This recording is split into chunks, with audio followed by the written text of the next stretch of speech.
Welcome to my YouTube channel and to my train room.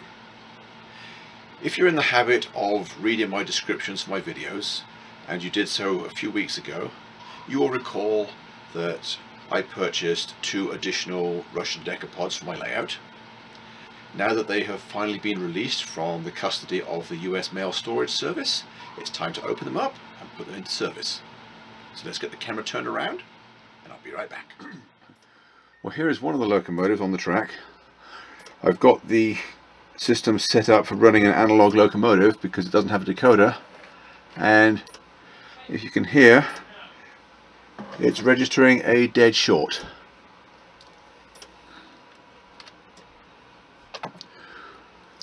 Let's put the other one on.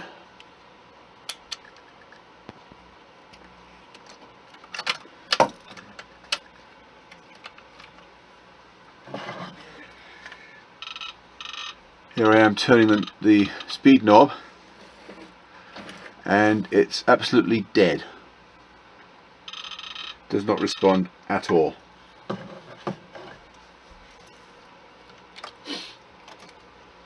Just to be sure the problem wasn't somewhere else, I got another analog locomotive and put that on the track, and this is running flawlessly.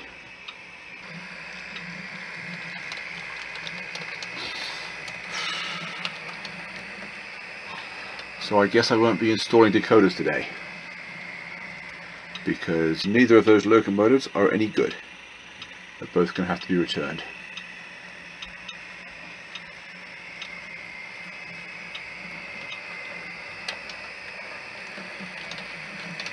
This is kind of annoying. I went back again. I decided to try out something, and I think maybe I was being a little bit too hasty before, because I took the tender apart for the Western Maryland locomotive, and it turns out it already has a decoder in it. When I bought it on eBay, I was told it didn't. So I guess that just saved me 20 bucks. I'm still a little disappointed about the other one, but not as much as I was earlier. So although I won't be installing a decoder today, I can still work on getting some extra weight in the front of the tenders and getting the wire harness flexible enough so it doesn't derail. Well, I've added some weight to the tender. It wasn't quite the same arrangement in there as the last one I did, because the tender's a different shape, but it works well now. I didn't even need to modify the wiring harness. There's enough weight there for it to stay on the track. 2 more things I need to do before I call it ready for service. Firstly, one of the front footboards had fallen off and was loose in the box, so I'm going to glue that back on. And secondly, the tender rocks from side to side, so I'm going to see if the trucks can be tightened up. So let me go ahead and make those modifications, and I'll be right back. Well, I wasn't able to tighten up either of the trucks. There was just no adjustment in the screws at all. What I was, however, able to do is insert some spacers between the trucks and the bolsters on one truck only, so that it will no longer rock. It'll still swivel without problems, but there's no side-to-side play anymore. I just did that on one truck. The other one is still pretty loose. Before I put the tender back together again, this is how I weighted it this time. I just put 2 sheets of lead in there, and I put masking tape over the top of it just so that there was no chance of it shorting out on anything up here if I got contact. So it's time to put the tender back together again.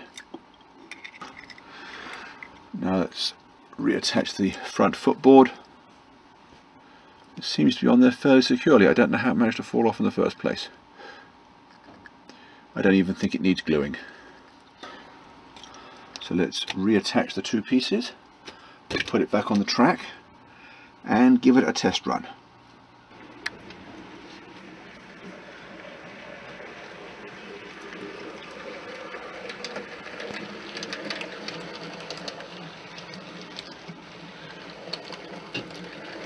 And there doesn't appear to be any wobbling of the tender anymore, so I think I'm going to call that done and ready to enter service.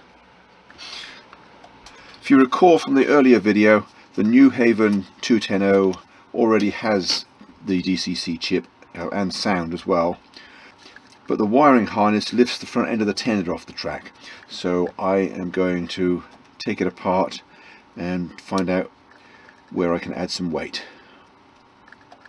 This tender here is exactly the same as the one, or appears to be exactly the same as the one I weighted from the 460, and I've just noticed there is a step broken off. I didn't see it in the box, so I'm going to do this the same as I did before by filling the coal bunker. It doesn't look as though I have a lot of clearance below it.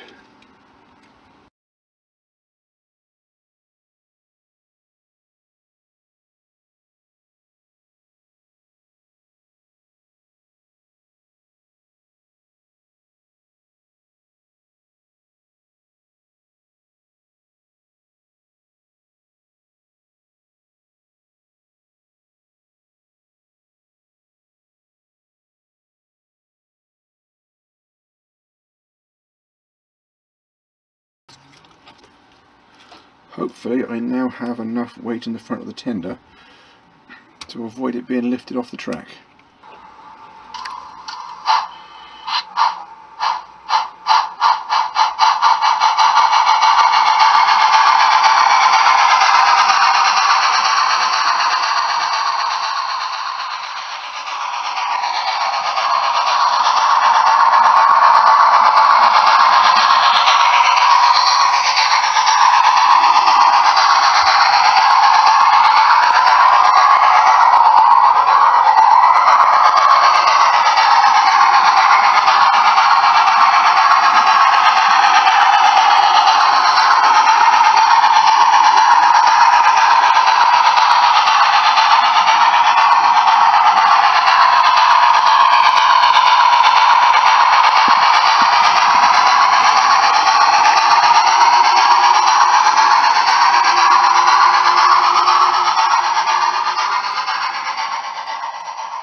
Well, that makes 2 of the 3 decapods available for service.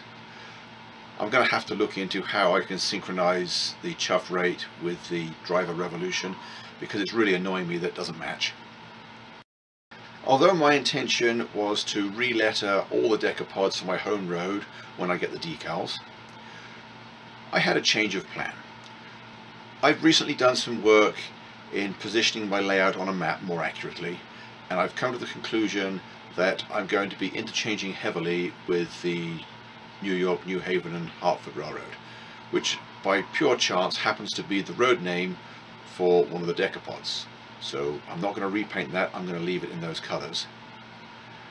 Also at about this time I happened to run across some New Haven cars on eBay, so I bought those as well. Let's take a look.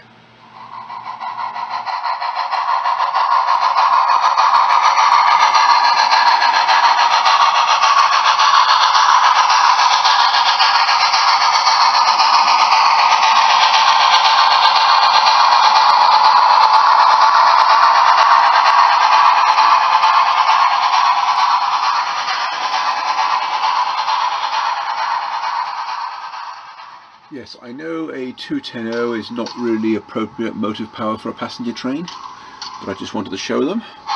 I managed to find these 4 passenger cars on eBay. Actually 2 different sellers. I got the combine from one, and then the 2 coaches and the dining car from another, within about 2 days of each other.